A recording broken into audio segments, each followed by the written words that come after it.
తిరుమలలో టీటీడీ పాలక మండలి సమావేశం ప్రారంభమైంది. స్థానిక అన్నమయ్య భవనంలో TTD chairman Bhumana Karunakar Reddy board సభ్యులు ఈ సమావేశానికి హాజరయ్యారు. 2024 నూతన సంవత్సర వేడుకలు 10 రోజుల పాటు వైకుంఠ ద్వారాల దర్శనం కొనసాగిస్తున్న నేపథ్యంలో మరికొన్ని చర్యలు తీసుకునే దిశగా నిర్ణయాలు తీసుకోనున్నారు.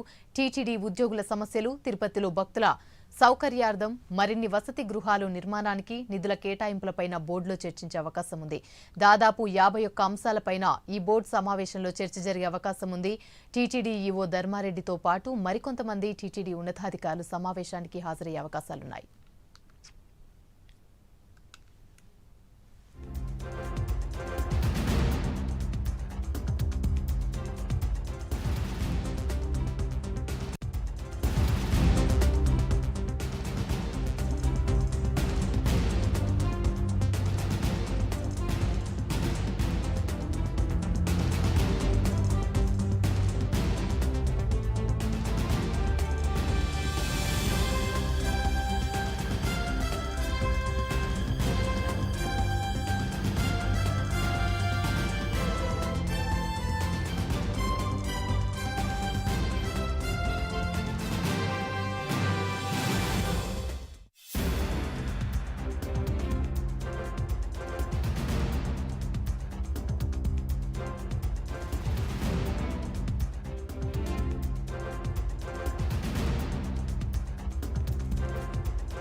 రైట్, ఇక ఇదే అంశానికి సంబంధించి మరిన్ని వివరాలు మా ప్రతినిధి సునీల్ అందిస్తారు. సునీల్, చెప్పండి, తిరుపతి అన్నమయ్య భవనంలో టీటీడీ బోర్డు అయితే సమావేశమైంది. దీనికి సంబంధించి పూర్తి అప్డేట్స్ ఏంటి? ఏ అంశాలపై ప్రధానంగా ఈ బోర్డు చర్చించే అవకాశం ఉంది?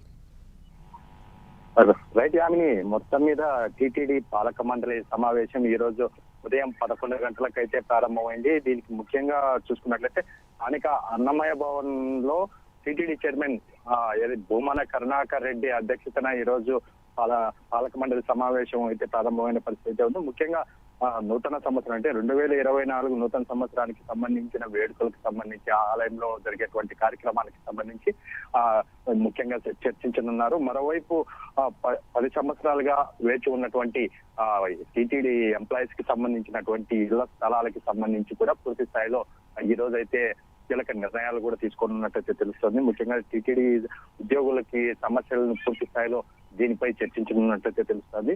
మరోవైపు తిరుపతిలో భక్తులకి సంబంధించినటువంటి సౌకర్యాలకి సంబంధించి చూసినట్లయితే ఏదైతే రూములకి సంబంధించి అద్దె గదులు తీవ్రంగా అవసరం పడుతున్న పరిస్థితి ఉంది. ఎందుకంటే తిరుమలకు వస్తున్నటువంటి భక్తులు ఆ అద్దె గదులు దొరక్క ఆరు బయట నిద్రిస్తున్న నేపథ్యంలో టీటీడీ ప్రత్యేక నిర్ణయం అయితే తీసుకుంది. ముఖ్యంగా తిరుపతిలోనే అత్యాధునిక గదులు నిర్మించి సుమారు భక్తులు కిందనే వేచి ఉండే విధంగా పూర్తిగా నిర్ణయం తీసుకున్నట్లయితే తెలుస్తుంది. ఎందుకంటే దీనికి సంబంధించి ఈ రోజు అద్దె గదులు ఎన్ని నిర్ణయిస్తున్నారంటే ఎన్ని నిర్మించబోతున్నారనే దాని మీద కూడా కీలక నిర్ణయం అయితే తీసుకున్నట్లయితే తెలుస్తుంది. మరోవైపు సుమారు 51 అంశాలే కాకుండా టేబుల్ అజెండాగా మరో 12 అంశాలపై కూడా కీలకంగా చర్చించుకున్నట్లయితే తెలుస్తుంది. మరోవైపు ఆలయానికి సంబంధించి అంటే స్వామివారికి ప్రసాదాలకు సంబంధించి ముడి సరుకుల కొనుగోలుపై ఈ రోజు అయితే చర్చించినట్టయితే తెలుస్తుంది. మరోవైపు ఇంటి అంటే ఏదైతే ఉద్యోగులకి సంబంధించిందే కాకుండా ఇటు తిరుపతిలో జరుగుతున్నటువంటి ఇంజనీరింగ్ కార్యక్రమాలకి అంటే పలు అభివృద్ధి దానికి సంబంధించి నిధులు విడుదల గురించి కూడా పూర్తి స్థాయి ఈ రోజు అయితే సమావేశంలో చర్చించుకునే అవకాశం ఉంది. మరోవైపు దేశవ్యాప్తంగా నిర్మిస్తున్నటువంటి ఆలయాలపై కూడా అంటే ఎన్ని ఆలయాలు నిర్మించారు, ఆలయాలకు ఎంత ఖర్చు వ్యయమైందని చెప్పేసి దాని మీద కూడా ఈ రోజు అయితే చర్చించుకున్నట్లయితే తెలుస్తుంది. ఎందుకంటే శ్రీవాణి ట్రస్ట్ ద్వారా వస్తున్నటువంటి నిధులు ఎక్కడ దారి మళ్లించలేదు, కేవలం ఆలయాల నిర్మాణమే జరుగుతోంది. అది కీలకంగా దీనిపై చర్చించే అవకాశం ఉన్నట్టయితే తెలుస్తుంది. మరోవైపు ఏదైతే ఇప్పటికే వైకుంఠ ద్వార దర్శనానికి సంబంధించి 10 రోజులకు సంబంధించి కూడా టోకన్లు పూర్తి చేసిన సందర్భంగా దాని గురించి కూడా వైకుంఠ ఏకాదశి సంబంధించి రోజుకి ఎంతమందికి దర్శనాలు చేపిస్తున్నారని దాని గురించి చర్చించే అవకాశం ఉన్నట్లయితే తెలుస్తుంది.